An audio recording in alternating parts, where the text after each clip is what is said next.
everybody, and welcome to episode 10 of Boxing Science TV.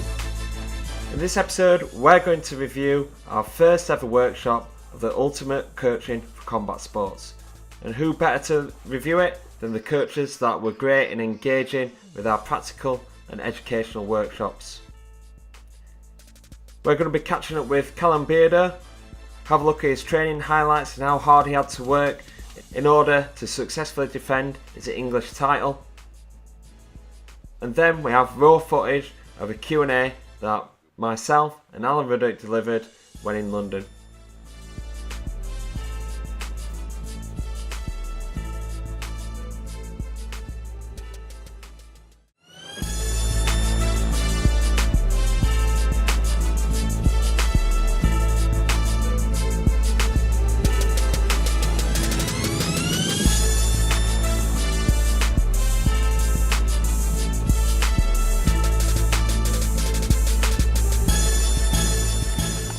You can't get through stuff like this then. When it gets hard, winning a fight or a spar, and something goes wrong for you, so you've got a disadvantage, you can't just go, well, I'll come back tomorrow and do it. You've got to get on with it.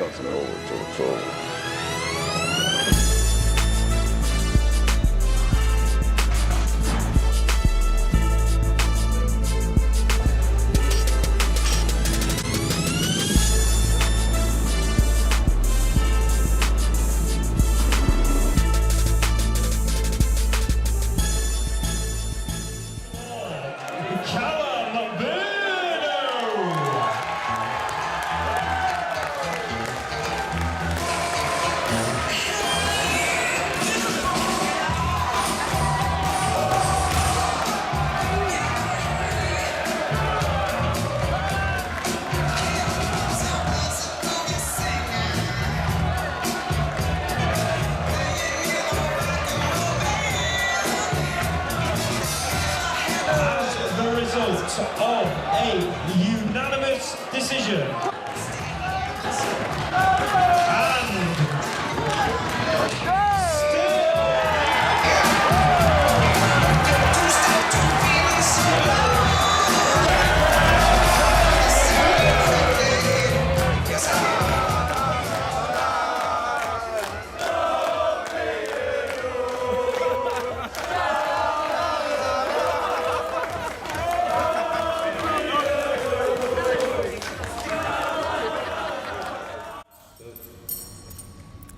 So Callum, and still 86 kilo England boxing champion.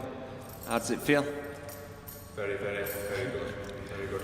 Yeah, good man, really good. Better than, not like box last week, get out the best performance, just because I didn't feel good in myself, and this week I felt like a new man. Sorry to my opponent, but I won every round, I thought easy, do you know what I mean? Won it comfortably like. Yeah. So tell us a bit about your opponent and how you prepared for the bout. Tall lad, but they always are, do you know what I mean? At this rate, they're always going to be taller than me. I didn't have any much different preparation to this lad than I do, because I didn't know much about him. I tried to find much. I know a couple of people that boxed who have boxed, but I've never actually seen him bout. When he got to the finals at ABA's last year, but I think lost like quarter-finals, I didn't see him bout then, so tall lad. I knew he was unorthodox and tall, that was about it. So I just aimed to work him down and keep him centre of the ring. Yeah. What worked well for you?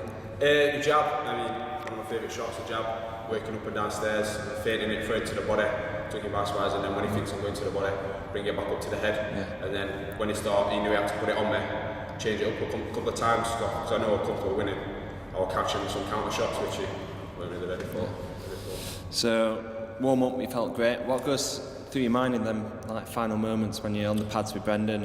And all the hard work's done, especially when I'm in the pads like today, it's effortless, and I'm hitting them fast and hard. I know that's when I'm the best. All the hard work's done. I just need to go time. There's nothing to worry about. It's 3 rounds of boxing. I mean, sport 4, 5, 6, more than that sometimes rounds. You know what I mean? So 3 rounds. Get up something. So this time last year, you was going in 86 kilos, a little bit of an underdog. Does it feel different being a champion now? Yeah, definitely. I mean, it's the first defence of my English title. Won it this time, well, I think in New Year actually, about 7, 8 months ago. I won it. But the champ, a little bit of pressure now. I'm the champ, but just keep me cool and do the business like I did. Yeah, and what's it like having 2 coaches full with the Beardo Army here to support? 3 coaches full. 3 coaches. 2 in a minute, so we'll call it 2 in a minute. Yeah. We'll call it 2.5. Yeah. Good man. I mean, a lot of people ask me, so like, does it add to the pressure of that many people being there? And not for me now. I'd rather there be 1,000 people there than maybe 100 people there. Do you know what I mean? The more the better. Pumped me up more for it. I want to put on a show. Yeah. You thrive off the crowd. Yeah, definitely. And what's it like seeing your family and friends after celebrating with you?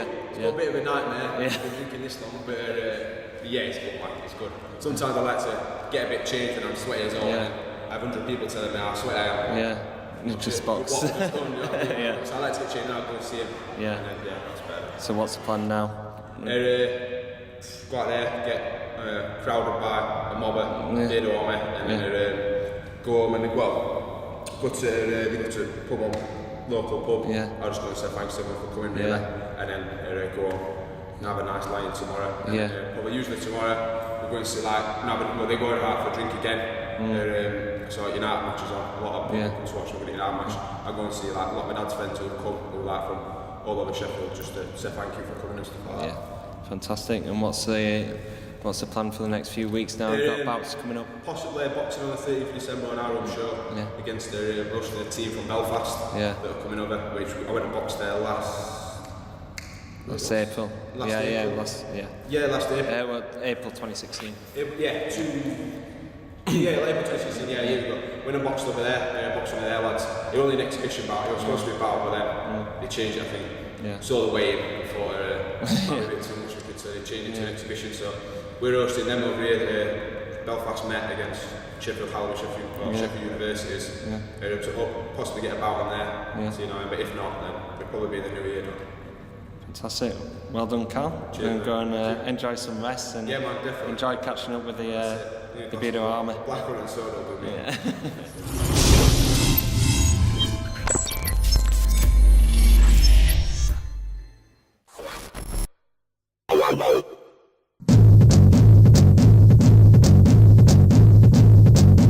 That can translate massively to combination punching. So we want a strong, fast and explosive athlete.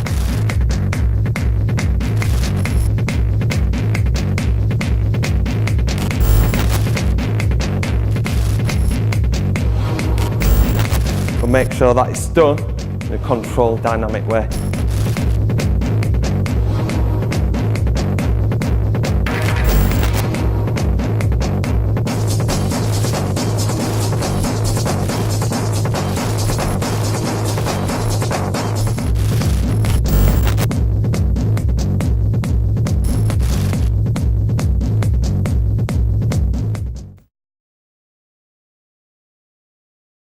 So the course has been brilliant. From a boxing coach's perspective, it's important to have I think it's really important to have a good understanding of what the S&C guys do, and having been on this course now, it gives me much greater appreciation for what you guys actually do. You see the work that you guys have done with the likes of Kel Burke and Anthony Fowler and the McDonough brothers as well. So your reputation does precede you, and just to see how you put everything together has just been brilliant. What's the favourite workshop that you've had so far? Actually, the programming and the periodisation and the tapering I'm really interested in how you bring fighters to that point and the science behind it as well. That's been what's really fascinating to me. Yeah. Now is this going to make you a better coach? In pretty much every way. It gives, like I said, it gives me a greater understanding of the S&C side. So I can use that knowledge not only to implement that with clients that I have and also programs that I want to put together, but in terms of working with professional fighters as well, it gives me a greater ability to liaise with strength and conditioning coaches and that source out really good ones as well who have the kind of knowledge that you guys have, so that the fighters that I work with be able to perform at the highest level. There's a capoeira going off now. Excellent stuff. Yeah, I'm Dan Lawrence. I'm a strength and conditioning coach. Primarily work with boxers, some other athletes as well. But yeah, boxing is kind of where my passion lies. So yeah. How did you come across boxing science? Via social media. Came across Danny's page probably 3 years ago now, and yeah, followed. Really like the work they do with their fighters, and yeah, just obviously the course came about, and here we are. Yeah, great content. You go on some courses and it's all well and good, you take your notes, but some of the stuff isn't applicable. So what I like about this is you give a strategic approach that we can now apply with our athletes, which essentially is what we need to improve their performance. Yeah, what's been the best workshop?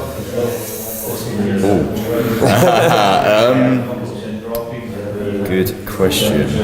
They've all been equally good, sitting on the fence here, but yeah, they've been good like that. I like the taper in there from out. I normally do a fight week taper, like a 7-day taper, so it was interesting to hear the literature there on sort of 10 to 14 days. So that, yeah, potentially something we're going to implement in the future, Yeah. Fast, good. Drive it through. Keep nice and upright. Good. Drive it in. Bang. Always been looking for the science within sport. I'm very evidence-based in the way I work, and a lot of opinions are always expressed within boxing, so I wanted to find a more evidence-based way of approaching fitness in boxing. It's been great. I love geeking out over statistics and numbers and all that kind of stuff anyway, so that's kind of where I liked it. I also addressed my weaknesses. I'm very movement and very mechanically based. I'm not very physiology based, so I like learning something new, and there's bits that I've confirmed my knowledge on and some bits I've challenged my knowledge on, so it's been great. I'm definitely going to take it into my coaching, so now I've got an idea as to how to plan sessions more accurately with an idea of goal rather than necessarily, okay, we're going to just try and get you faster on the treadmill, or sprint work is now what can we measure, what can we adjust, what's the reason for doing it. Obviously I want to try it myself, I'm always talking to the guys. Networking's been brilliant as well, meeting people like-minded. I'm now going to be working hopefully with a couple of guys here on my next fight as well, putting myself through it and see what happens. Definitely recommend it. Fantastic. So what would your message be to other coaches looking at this now? Would you recommend? 100%. I work with quite a few coaches anyway, so I'm going to express my opinion to them as to why they should be on it. To any coaches that want to know why, it just makes you a better coach all round. Knowing what you're trying to do to boxers. The traditional way is work as hard as you can, as fast as you can, as long as you can. It doesn't always work out. Some people can do it, but ultimately the people will break eventually. So it's understanding training loads, understanding what you're trying to achieve. So my name is Nick Palmer, S&C coach for James Segale. I've got a gym in North London in Highgate where we do personal training and strength and conditioning work up there. So absolutely love how you guys have taken a complicated scientific side and simplified it into like a training strategy that anyone can pick up and use with any fighter. It's really reassuring because it's a sport that doesn't have a lot of research. And yeah, you guys have done a super job, and I've got loads of ideas and I'm excited to take away and implement with James and other clients, so yeah, it's good. What's been your favourite part of the workshop? Definitely not the practical element. Just all of it, like I said, I've been all of you guys, it's been great to be with some like-minded professionals, and honestly it's been a really good fun workshop, and I've enjoyed every part of it. What's the one key thing that you're going to take into your coaching? Do you know what, the conditioning stuff, I found that really interesting. I'm going to apply it to myself first and then look to implement that with all clients actually. Brilliant. What message would you give to other coaches looking at this video and looking at the workshop? Would you recommend that come onto the workshop? 100%, 100%, yeah, definitely. Especially for combat athletes, but even not for combat athletes, I think that I've said to you before, the principles of strength and conditioning are applicable to any sort of field. Definitely reach out to you guys and get involved, 100%. Cheers, My name's Matt Murphy. Strength conditioning wise, I have a bit of experience with football and rugby background. And now trying to move more into working on one-to-ones and small groups within combat, and then more into team sports as well. Yeah. So I've been following Boxing Science on Instagram for about a year or so now, and respect a lot of the great content they put on there, and then obviously the science behind it all. So I wanted to get more of an in-depth idea behind training philosophy and how to optimise that and use that for my training as well. Yeah, it's been really good. I've loved the theory side and then also the practical side as well.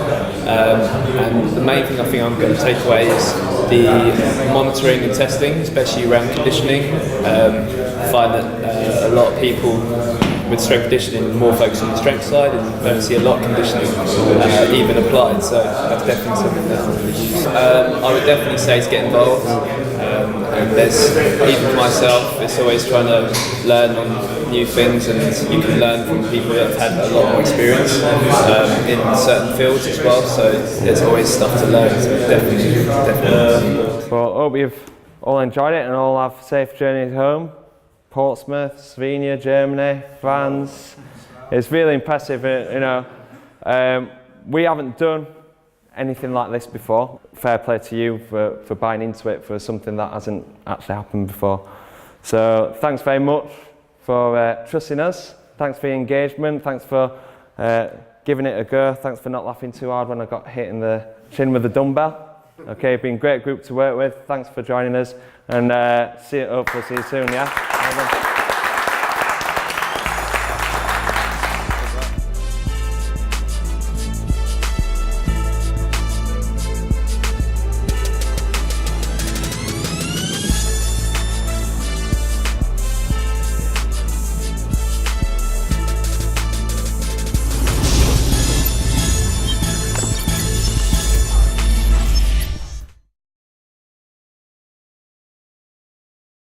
You're ready, yeah? Yeah, I think so. Okay, so... ready, aren't we? Tom, we're ready. Yeah, so Fletch just asked a good question about conditions, so like kind of where we'd put it if we had like the free range of basically choosing when to do it, where we sometimes get the opportunity to do it, but often we're dictated to by, well, not dictated, the head coach will lead it, and you know, there's sparring involved. What we'd probably do, Alan, for conditioning? What you'll find is most periodised models don't do is they don't understand how long it takes certain physiological mechanisms to adapt to a block of training. So if you were given free rein, what you would do is you would try and figure out from the scientific literature how long an adaptation takes to take place, or at least when you're getting an optimal amount of adaptation, and that differs depending on what you're doing. So at the muscle level, when we're doing sprint intervals like we did yesterday, the research shows that you can get very good adaptations in 9 sessions, at least 9 sessions. There's some research, not a lot, that's shown 6 sessions. So it's very, very quick because the adaptations that you're making are on a molecular level, at the enzyme level, at the cellular level. So it's relatively easier to make adaptations at that level. Also from a proximity level, because the things that you're trying to change at the muscle cell, they're the things that are built first if you're trying to make adaptations. Whereas if you're trying to induce cardiovascular adaptations, because the structures are larger and the network is larger, it takes a longer time.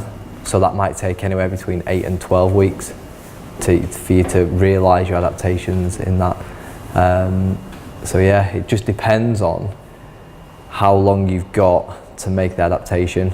Sometimes you might have to make a compromise if you're constrained and just, right, okay, now we're going to go with something that might work more at the muscle level but has a greater secondary adaptation at the cardiovascular level. Because we've got very specific focuses and very specific adaptations that we want to induce, but we understand that we'll also have a secondary adaptation to that. And so you can start to almost play with like equalizers and look at, okay, this is our primary adaptation, but if we do another, this type of session, it will also have another adaptation as well. So when we are constrained, we can like change the equalizers. Yeah.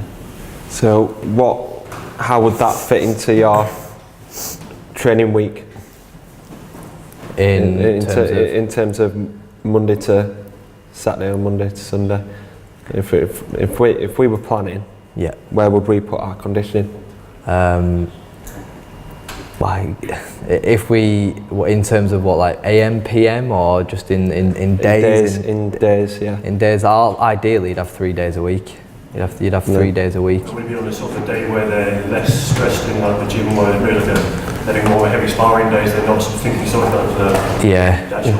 Always prioritise boxing training and technical work. But they're going to be doing a lot of stressful days in the boxing gym anyway. So sometimes you just got to be mindful of that, how many reps you do and how many sets, and what phase they are in training. So like for us, we'll still do, like with our amateurs, the strength and conditioning session and the conditioning is on the same day as the sparring all the way through. But if we know that they've got championships coming up and they're doing a lot more sparring and boxing becomes more important, got to do it. So like at Team GB, they'll train 3 days a week, no matter what.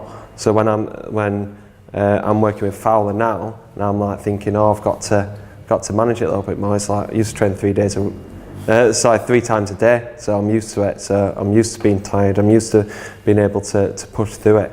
So the cop out is it depends, but just make sure that I'd say no more than 2 high intensity interval training days on the trot. That's the absolute maximum. Yeah. For like really high load days, I'd have a rest day after it and not do any running. If I'm doing 4 times a week, I'd have 2. I'd have a block of 2, have a rest day, and then have another block of 2. If I'm having 3 days a week, I'd have at least. If I'm having 3 conditioning sessions within a week, I'll make sure that there's a day in between. So I'll probably do it Tuesday, Thursday, and then do it on a Saturday, depending on what they do. Or Monday, Wednesday, Friday. Yeah.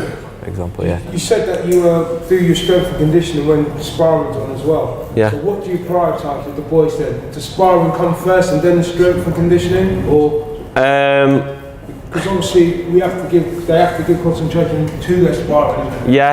Yeah. Really, it's another one where it like can depends on what level of sparring they're having.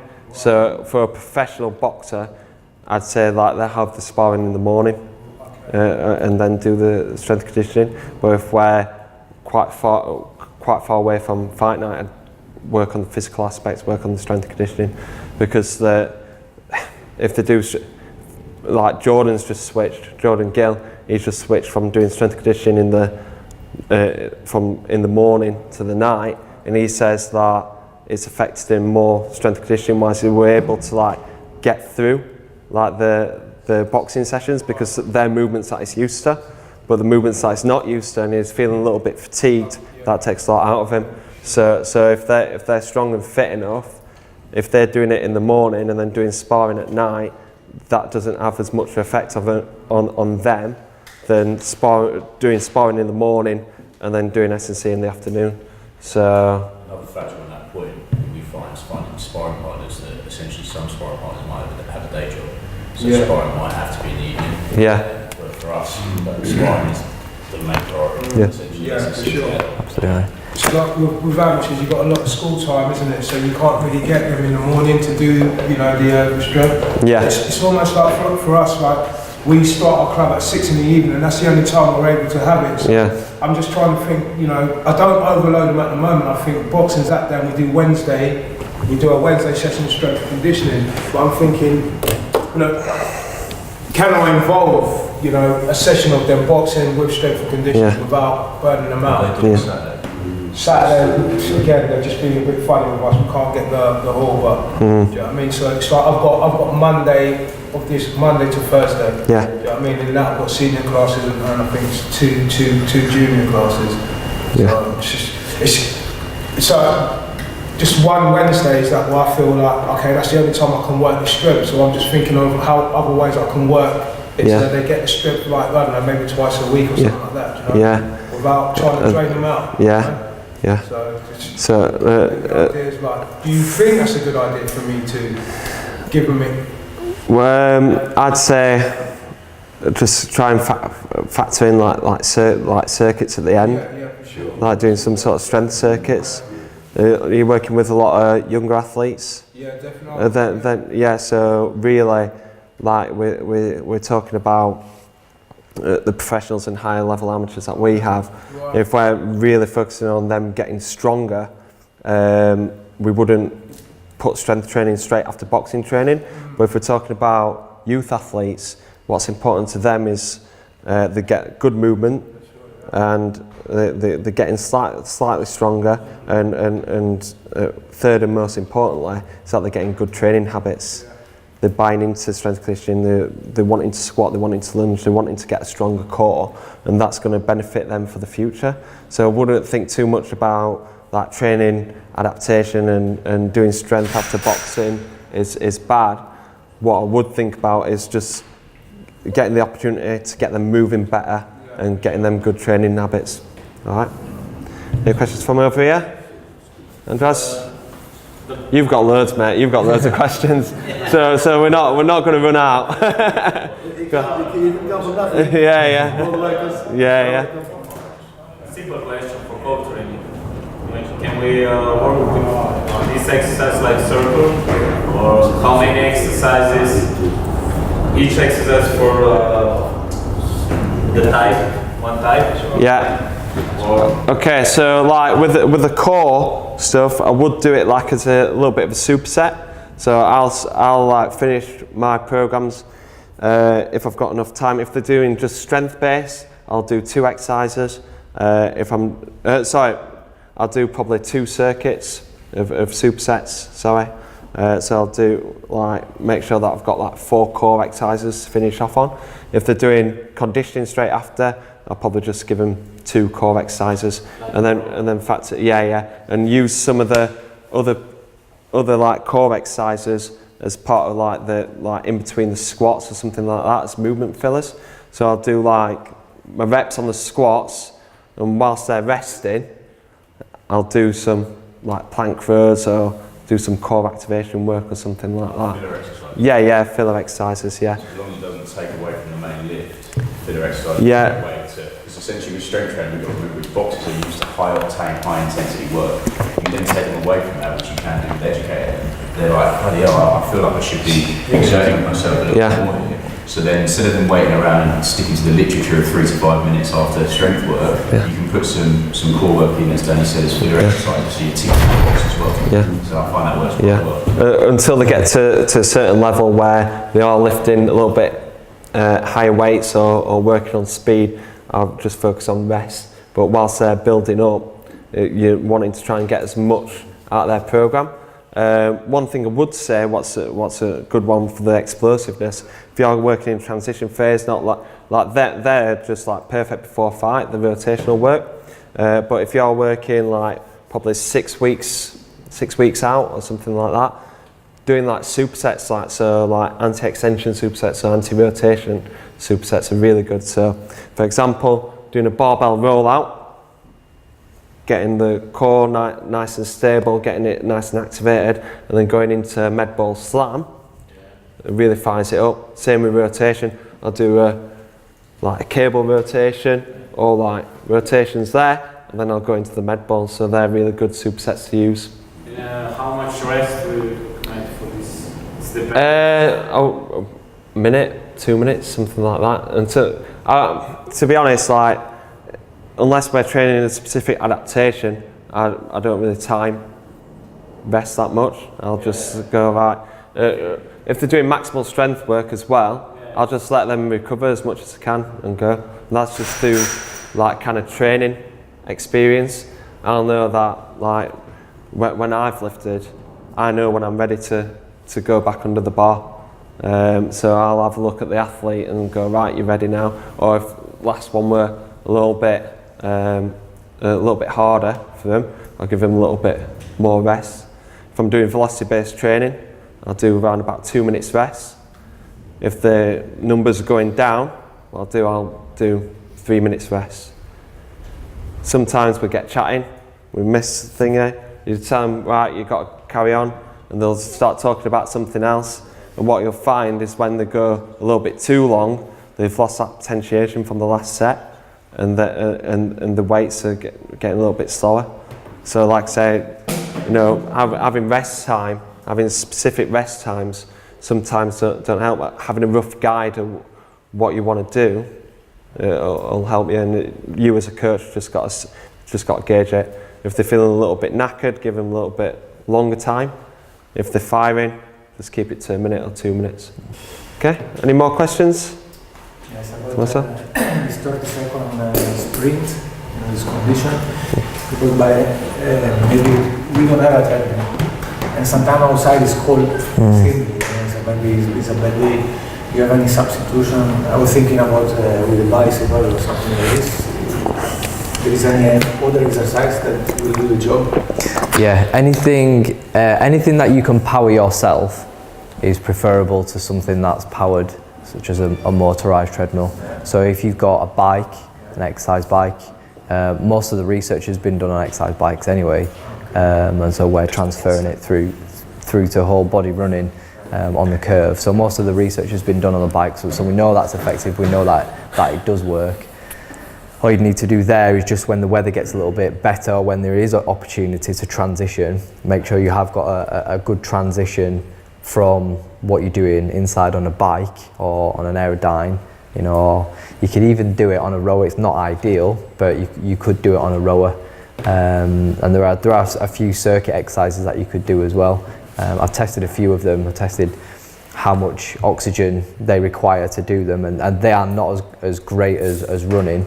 But they will do the job, so things like burpees will do the job. But make sure you're having a transition from the work that you're doing inside on the bike to what you can do when you're running outside as well. Yeah. Running is the best. Running is the best. Yeah, running is the best thing. That's what we found. Absolutely. Boxers love running as well. Yes. Yeah. What will be the ratio if you do 30 seconds sprints on curve and inside when you work circuits? It's different. It's different because in order to get the same effect, you would have to do it for longer. Yeah. So that's why the circuits are longer than 30 seconds. So what happens when you do the 30-second intervals is you've got a number of things going on, like I talked about yesterday. Yeah. But one of the things that's key is that you might not think it, but there's an increasing contribution from aerobic metabolism even during the sprints. But because you can't get the intensity in a circuit or in other types of exercise, you're not getting that stimulus for the aerobic energy system. What about jump rope? Even with jump rope, yeah. Even with jump rope. Because you're not pushing yourself to that limit, there's not that intensity there. And so what you have to do then is extend the intensity and extend the volume to get that training load in the aerobic energy system. I don't know how to then progress from this to 4 minutes sprints you had outside. It's on curve. Yeah, we're gonna do conditioning and just finish off that, and we're gonna look at the 4 minute intervals. For inside, how to inside, a little bit easier inside for 4 minute intervals, but I'm going to talk about that. Yeah. We can come to it in the conditioning presentation. Yeah, but cycling as well is difficult because although it seems easy and it looks easy, there is a skillful element to it. And so, for example, even though I'm lighter, and you can't say anything about this, even though I'm lighter, I can produce a lot more power, absolute power, than the boxers can, because I'm more skilled at that pedal revolution. So I'm producing a lot more power, so I can be a bit more intense, whereas boxers who aren't familiar with cycling can't do that, and therefore the intensity is decreased and the potential train adaptations is but not as much as me though.